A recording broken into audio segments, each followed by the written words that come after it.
All right, let's get rolling. Got another good group. I'm encouraged by how many people continue to come to these.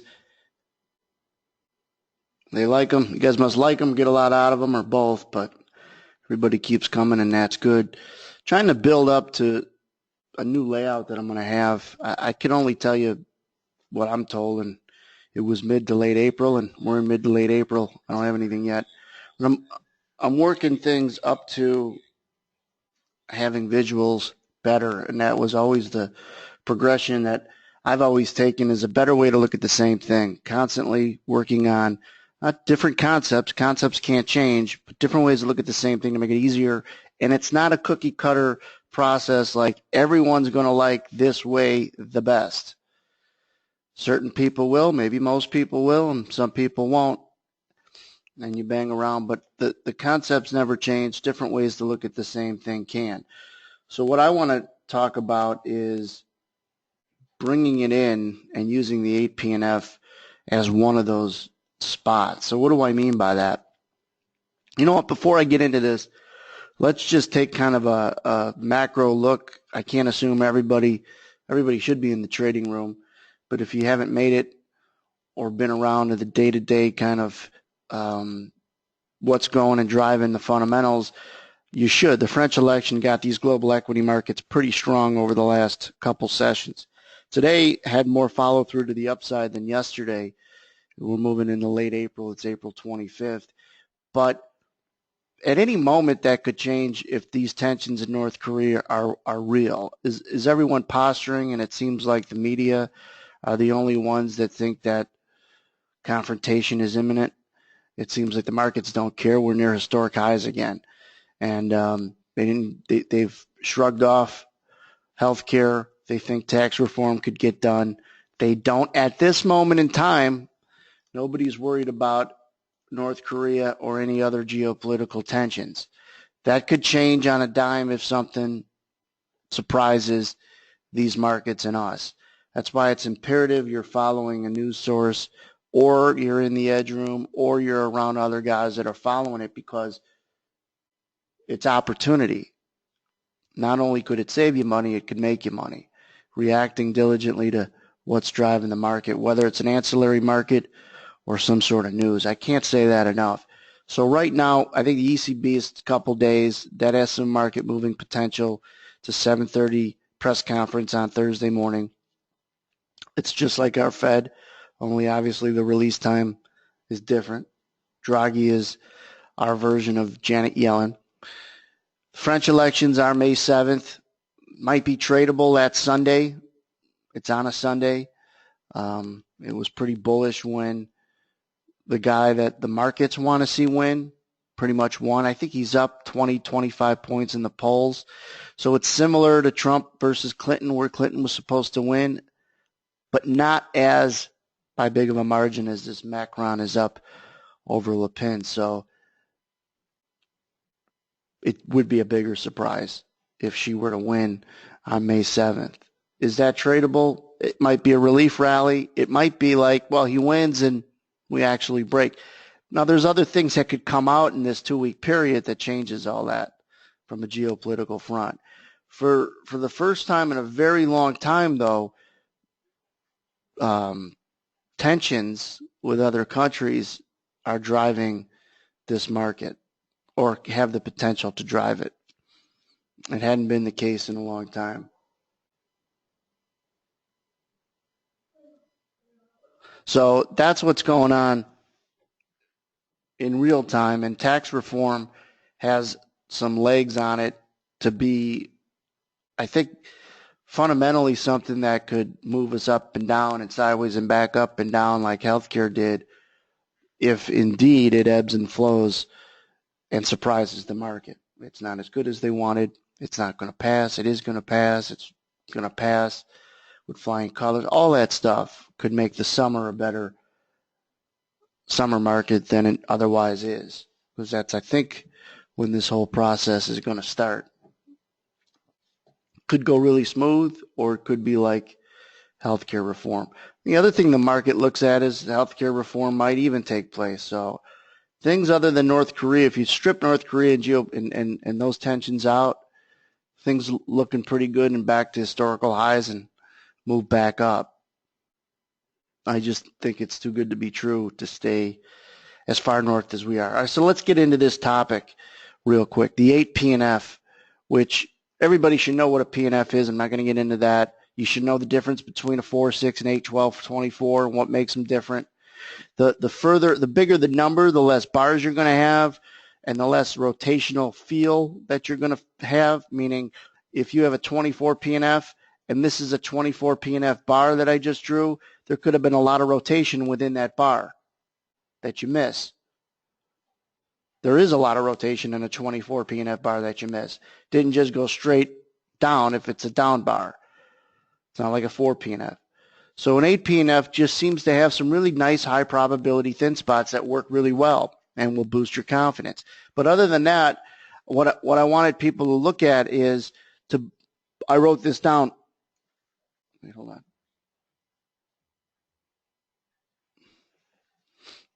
Was that a North Korean comment? I couldn't hear it.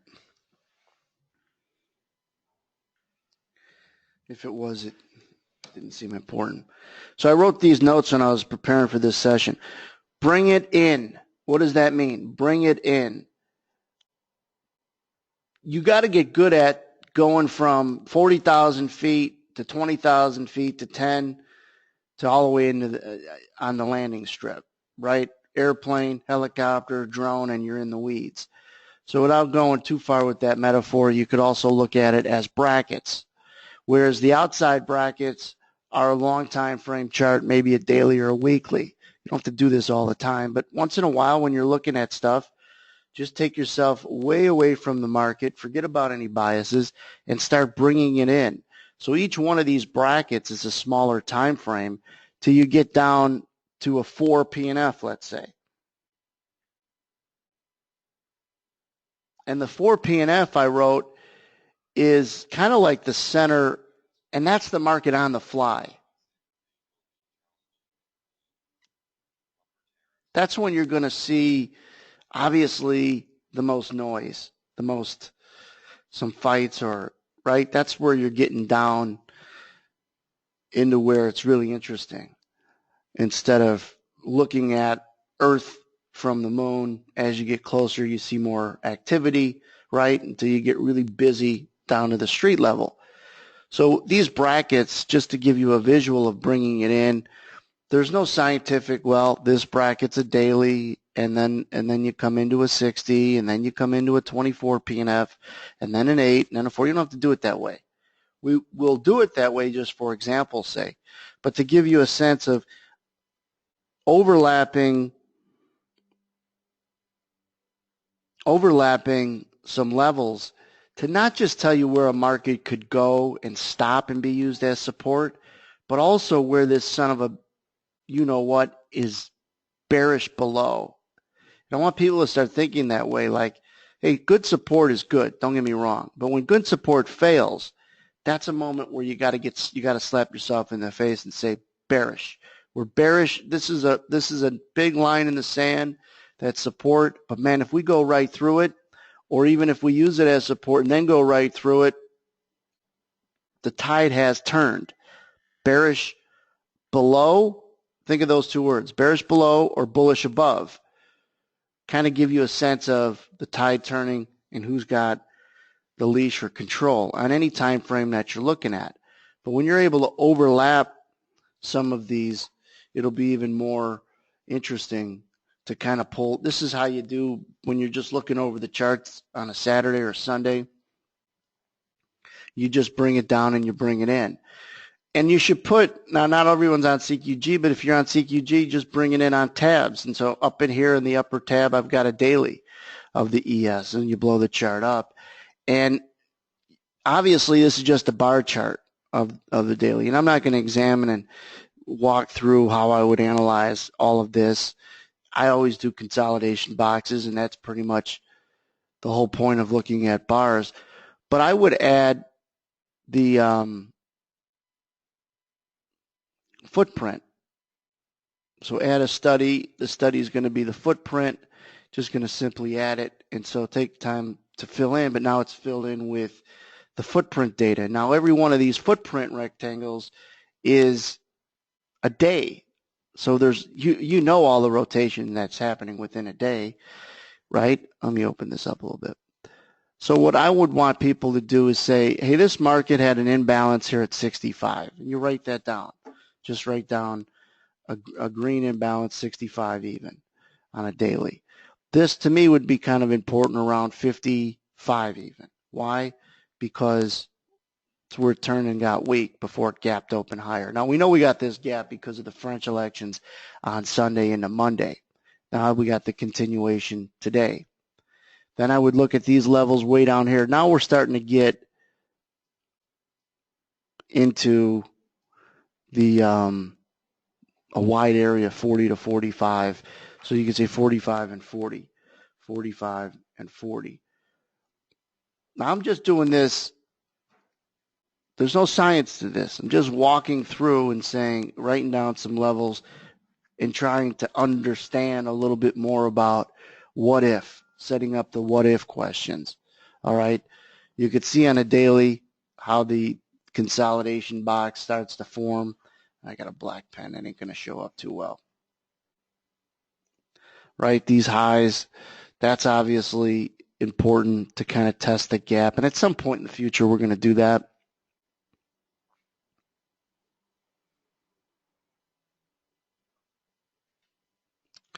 But the imbalances, again, just on a daily, and you could scribble them down. There's not, we could look back, okay, what's on the upside? And 75 was on the upside yesterday. But, I mean, if we go, let's see if these footprints fill in. There they go. Now we get into the 80s. 82.5 had a little bit of an imbalance right in here. These are dailies, remember, right? No imbalance on this top, but this is way up at 90. You see the volume subsiding because this is the June contract, so it's traded less and less as we go back too far. If you look at yesterday, 76.75 was the high. And we had some decent imbalances in the mid-70s in here. All right. So that's just taking it in. When I was doing this, what was it? Sunday was before this gap opened higher. I don't know when I was doing it. It was Sunday during the day. Just looking and bringing things in.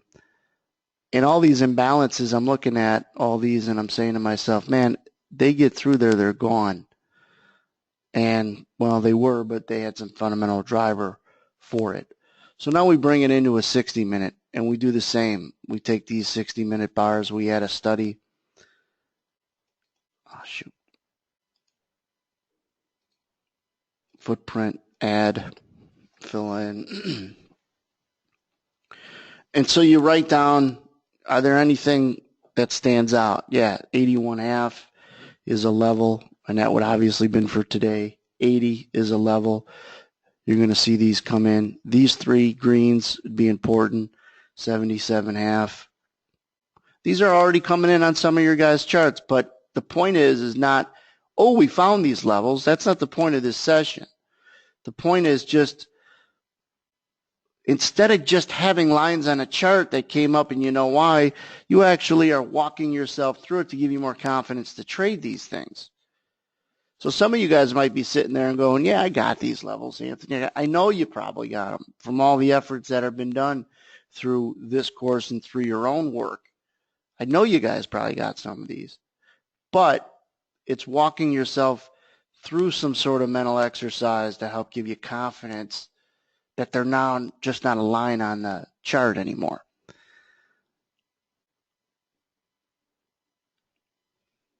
So that's a 60-minute. You can go far back as you want. But to me, I just want the virgin areas that haven't been touched and haven't been taken out, and I just want to take this back up like that. Obviously, there's nothing on the upside other than what we had this morning when we came out. I would say there's this one at 85.5 that we talked about, that the market is bearish until it starts to get above that. And coincidentally enough, it's doing that. There's a good chance of not taking out the highs. But you could take it back as far as you want to go and look at some areas that haven't been touched. Here's what the gap open higher from Sunday to Monday looks like, or from Friday close to Monday morning or Sunday evening because of the French elections. That's what that looks like in there. So then we could take this thing down all the way to an 8. Let's skip the 24, the 12. If you want to do that, do that. Some of you guys don't even know how. I mean, if you don't, it's easy to change. You should have tabs in here so you don't have to change the P&F setting every time you click through it. But you should have a chart where you just click through and see it, jump, and reference it. But when you sit back and you write it down, all right, these are some levels just based on the 60-minute, and then you look at the 8 P&F, and you come in and you say, here's a level that hasn't been taken out, 81.5. Well, that lines up. That's the same one as a 60-minute. And then you got these three. They look the same, around 80. That's the same as a 60-minute. How do I know? Because I just wrote it down. And then I like this one way down here at 76 to 70.5. That's on a 60-minute. Makes a little bit more sense that those are all going to be support levels where the market's going to find some support. But here's what's important. When a market should have support based on this stuff, not based on, hey, sometimes pivots and R1s and all that stuff. I think you could throw any line on a chart and it works if you know how to trade it. But there are better lines on a chart in areas than others, right? There are better lines. And when you could find where the market was missed, and that's what imbalances, thin spots show, missed opportunities by others, it generally is going to be a support or resistance level. But when the son of a gun doesn't work, shows you and gives you a sense that the market has temporarily changed its mind. We know on an 8 P&F that it's bullish all through where I just drew that line. But the first great 8 P&F imbalance that was taken out turned the market from bullish to bearish. Now, not real bearish, but bearish enough where it has stayed below that level and created new resistance ever since it went through it. That's why I'm not picking up 85. A couple guys in the trading room said, man, how did you get 80.75 or 82.75? And Tom reminded us that's where the 1,000 lot came in. How'd you get 85.5? I joke to say that I'm the genie, but I'm really not. It's based on this where it should have stopped and didn't and got a little fast. Then I actually took that understanding and I overlapped it with the NASDAQ. And the NASDAQ and ancillary, man, was strong in making highs. And we couldn't. We couldn't even really rally. Like now the NASDAQ's making highs, but we're kind of rallying, coming from a different place. Do you understand?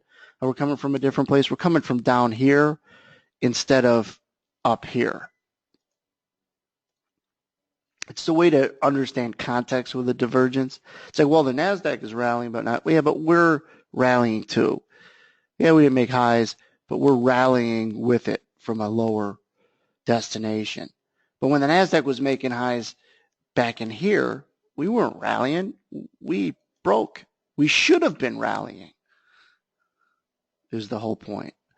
So when an 8 P&F, and I wrote this in my notes to make sure I said it again and again and again, is it's not only real-time support resistance that's important, but it's the bullish or bearish through that area that's important. And so many people get caught up in they either buy support or they missed it, or they bought support and it didn't work. Well, if it's good support, great. You know that you're wrong, now change your mind. You don't have to reverse, don't get me wrong, but you know that you were wrong in a good spot. That's better, believe it or not, than continuing to miss trades. Your worst progression you're going to get yourself in, and I look at negative things as being like boxes where a couple aren't bad, but as you begin to stack the boxes, they're going to fall over. And they're going to fall over. You didn't even put one on top and it falls over. They're just going to get wobbly. And you're going to get wobbly. So you got to know you're stacking your boxes, because they end up falling on you and you didn't even put another one on top. Which means in this metaphor, you didn't even do anything that was part of your discipline, strategy, or efforts. You just blew up. They just fell all over you. You're so sick of missing stuff. That's where you got to really make sure that you're identifying how many boxes you're stacking. I'm just so frustrated. It's good to know you're missing stuff if you know that you're missing it and you're just not pulling the trigger. At least there's really a solution close and in your future.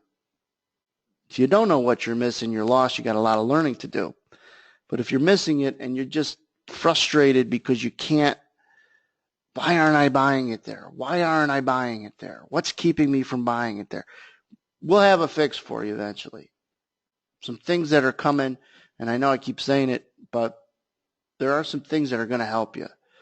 I think that if you guys have liked a lot of this edge material over the last several months or years now, what's ahead, it's going to be, you're really going to like, as far as just the execution and helping people focus on why and when and how they're doing what they're doing and why it isn't working. And really get you centered into fixing solutions rather than just identifying them. But identifying them obviously is important. That's the first step. So I look at this 85 half, and while we haven't had clear direction up through it, what's the high of this move here? 86 even. Quickly, I could look at an 8PNF and say, I'm bullish unless they get through this 302. And they should be able to pop the champagne if I go down to a 4PNF the next time through. Third time should be the charm. One time there, two times there, third time should have momentum. They should be able to find the highs. But go back to an 8PNF again. Do you see how these levels, when they work really well, great, but when they don't, there's opportunity to create a bias without thinking, without having to think. The longer you're thinking, the longer it takes for you to come up with an opinion, the worse it is. The worse it is. Think about government, either small, medium, or large, federal, state, or local. The more committees and subcommittees and ideas that they're trying to pull in, the worse the idea is going to be, right? The more time it takes to create the opinion, usually the worse it's going to be. It wasn't that necessary. At some point, they should have had the aha moment. They're overthinking themselves. And that's the same with where's the market going to go. You find yourself outthinking yourself instead of just reacting. It can't hold resistance. It's bullish. It can't hold support anymore. It's bearish. And to know that sooner rather than later will help with your confidence. So if you go back and you say, well, on a daily, see, we don't have a lot of daily stuff up here because we gapped up higher. So there isn't daily stuff to look at. But let's go back and say, well, what did this stuff, on my daily, I had 65, 55, and 45, right?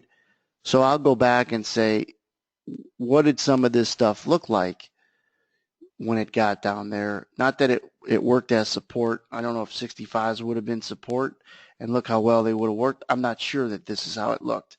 I'm not 100% sure, but very well could have. 65 would have kept this market bullish until we got through it, and we never did, right? The 8s came in, 8PNF came in, and then walked back up.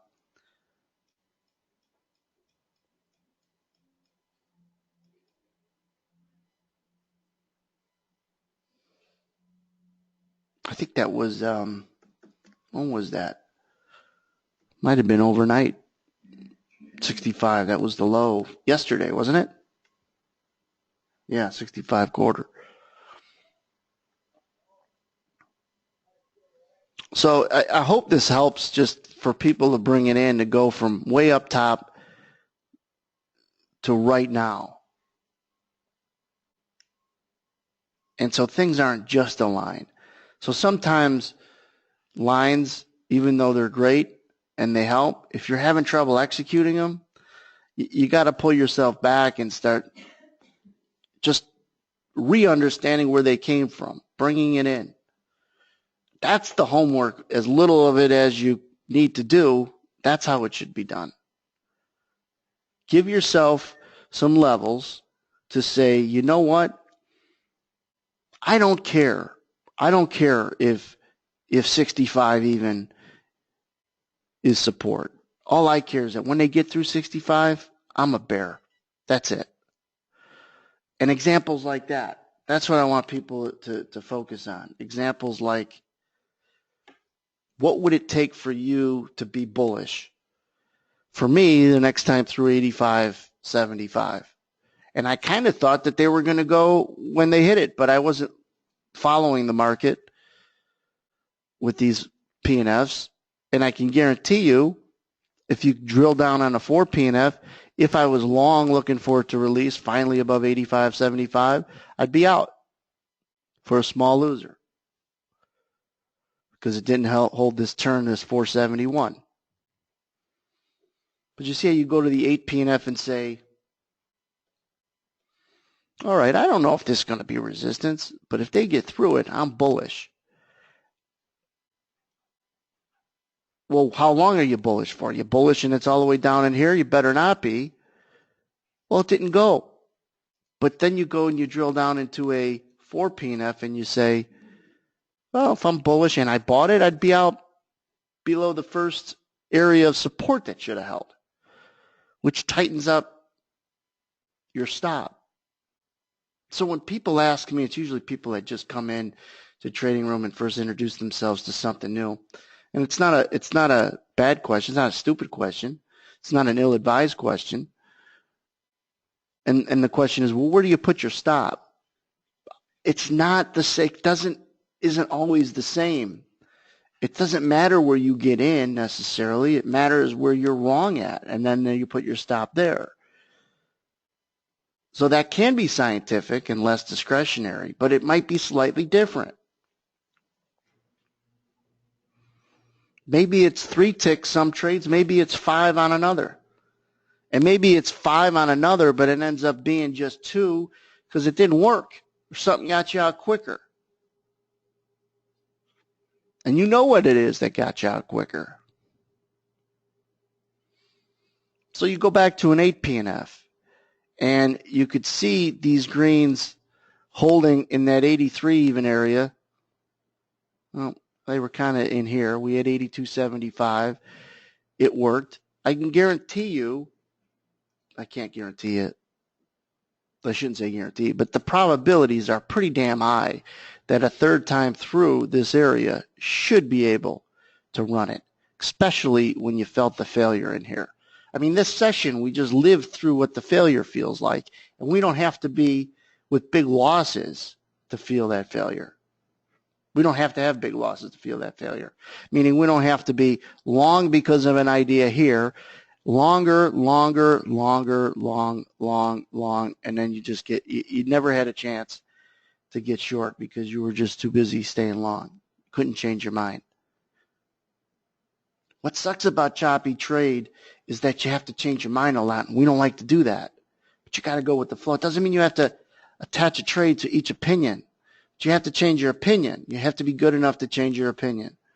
You don't have to trade it, but you got to change it because what you're looking at is changing its opinion. It'd be great if it kept the same opinion for a while. That's why the old trend is your friend is a comment that hooks everyone. Well, I'm sorry, it doesn't. It just doesn't do it. The opportunity is the turns from when it should have went up, and it should have, and that was a good probability. Where were you wrong at? You wrong here? You better not be.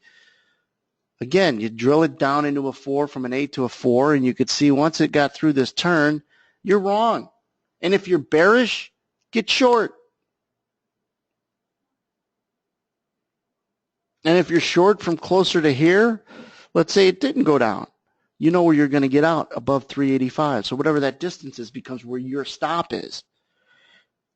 And now you could begin to build a strategy around this kind of setup. Or you could begin to only trade these types of trades. I'm going to have something to help you kind of separate your certain setups so then you know if you're taking them or not, because that's what's important. There's a lot of this in this business. There's a lot of this where I don't, if you look at this picture, like what is that? There's just too much overlap as to what you're looking to trade. And then you miss, and then you wonder why you miss too much. You got to take all this mess and you got to separate it out. And so you get rid of it. You got to separate it out and say, that's a trade. That's what I look at. That's what I look at. That's what I look at. That's what I look at. That's what I look at. And I'm not trying to bring all these together, and that's the metaphor where it overlaps. You put the trade on, because that's not the point. That's not where what you're looking to do.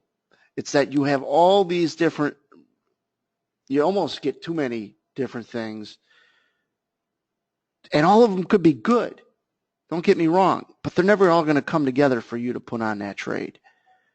And if you like this, and you're waiting for this, could you quantify if that's good or bad? I think I got something that'll help you. If you're looking at this, if you're looking at all these to come together, I don't have anything to help you, because they're never going to come together. But separate what your ideas are so you can miss less. Because the missing is what hurts everyone. Separate the ideas. So then if you got good ideas, like just because you have a lot of ideas doesn't mean they're all good. Doesn't mean they're all bad. But which ones are the ones, all you should do is look for this one and this. That's it. Because right now, this one and these are distracting you, and you miss these two. And when I say these two, a setup. That's your go-to setup that keeps you less distracted. These don't pull you into it. And I'm showing you different charts to give people a sense of where does stuff come from, but that separation is important. You could say to yourself, I'm going to play, like this is an idea to say, I'm not going to play a breakout. I think it should be bearish above. There should be buy stops above here. But if they don't come out, I'm going to look for support to get taken out and sell it the other way. Kind of sort of like a head fake, but it doesn't have to be exactly like it. But you're not combining that with 3 or 4 other ideas you have, and you're not consistent on catching any one of them. Because I think a lot of people get in trouble. You got, and I don't mean 10 things or 5 things. You have a few things. Just get consistent at catching one of them. Then you could say it's good or it's not. The worst part to be in is that you don't know, you know you're missing, but you don't know which ones. There's always a reason why you're missing. There's some underlying fear of why you're missing. And usually there's an easier fix than you think. You got to separate them. So this thin spot, this is on a 4 PNF, should clearly be where if you're bearish, you stay bearish below. If we zip through it, you're bullish.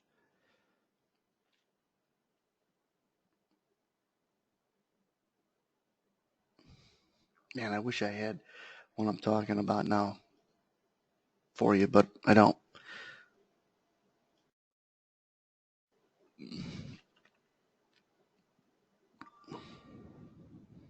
On an 8 PNF, where was the market missed? It was missed mostly, and I know I was one of them, 79. You're going to get people anxious to buy 79s again, I would imagine. So that's going to be a target, but also support. 1278, that's 84 even, and on a 4 PNF, 84 even, same number. So it's the same line because it came down pretty fast. a couple people that asked and they're on CQGs, let me just tell them, if you go to a tab and you right click the tab and you go add replicate, it's going to create a new tab way to the right. Okay. See it here? Then click on that one. Well, it already has you on that one. And change it. How do you change it to an 8PNF? There's a shortcut. If you hit 1, 8, because you want to go to an 8, and you hit enter, it goes to an 8. So now you could take this tab and you could drag it over. So you got the 8 and the 4 right next to each other, and you could tab back and forth. Or if you've got multiple monitors, you could put an 8 and a 4 and everything up.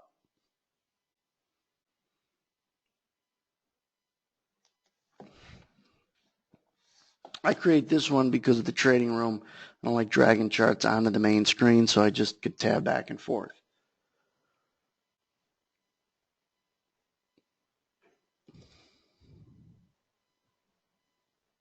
If you go back and you replay this video and just listen to what I had said when I went back to the charts and said, hey, this looked pretty bullish. We should be able to go and take out these highs. Did I still say that as it was trading 85, 84 half, 84, 83, 82? Of course not. We didn't do it. And as soon as you get through this 471, it didn't do what it should have done.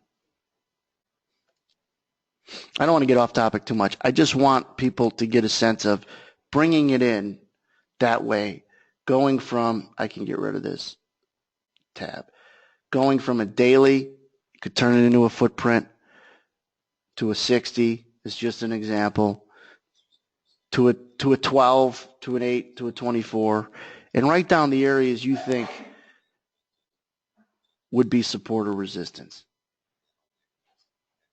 But start with the ones that haven't been support or resistance yet. So this hasn't been support yet, way down here on a, what is this, a daily. See how this hasn't been support, 40 to 45? Those two levels will both be support, mark my words.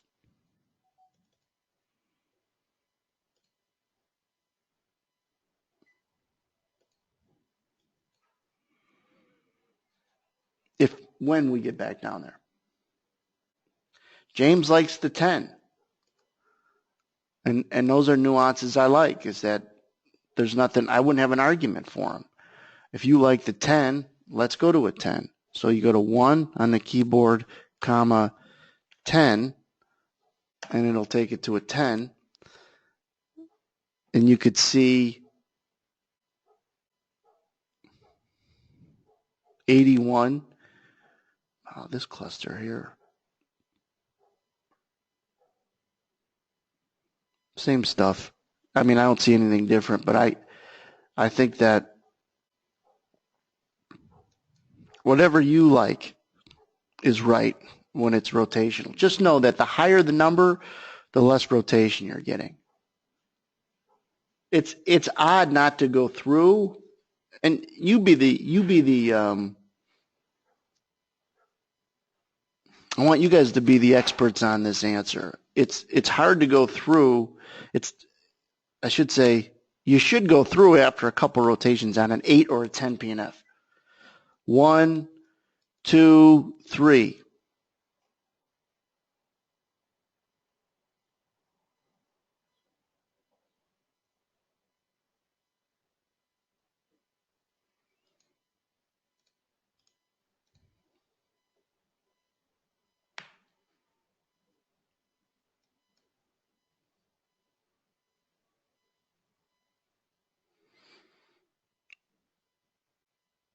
I've kept it the same. So Zane's got a good question. Do you keep you mean the 500%? I keep it the same, but you could change it. I think there's enough greens and reds. I don't want too many and I don't want too few. So there seems to be enough where I left it 500%.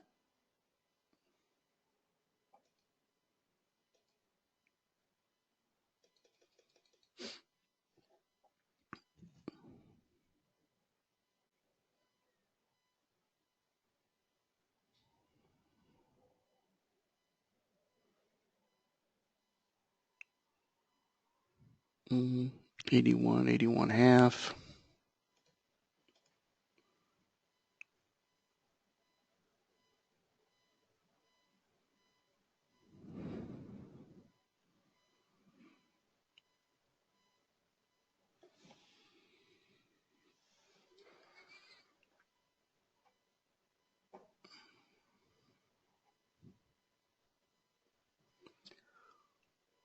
I'm going to take this from a 10 to a 8.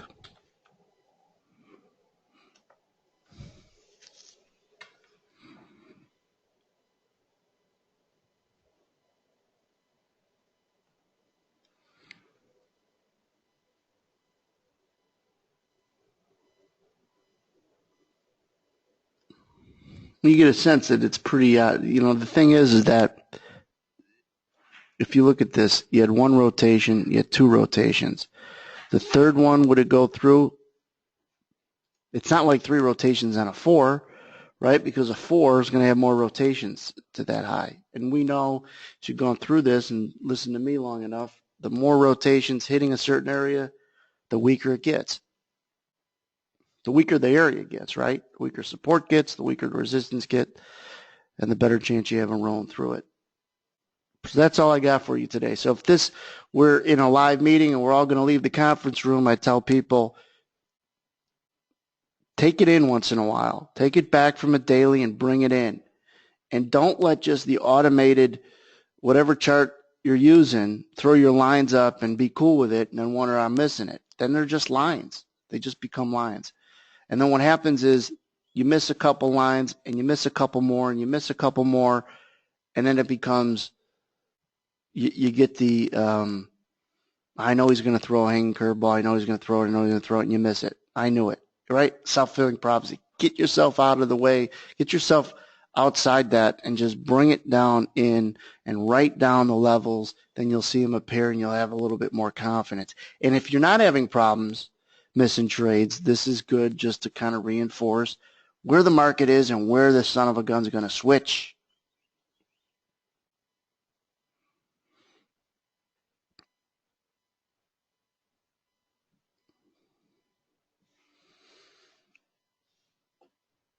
What was one other thing I want to tell you? Oh, the other thing I tell you before people left, it's like people are starting to walk out of the room. I'd say, wait. One other thing. You get any kind of North Korean missile that's tested and it's during the trading day and you're in front of your screens and you guys don't catch it, you're fired. That's what I let people leave. If you're stuck long and you were privy to that and you didn't do anything with it, you're gone. If it didn't work, it didn't work. But you should know that if there's a confirmation they're firing missiles off, not that they're firing them at anybody, but just tests, going to have a short-term sell-off. So make sure you're ready to react to it.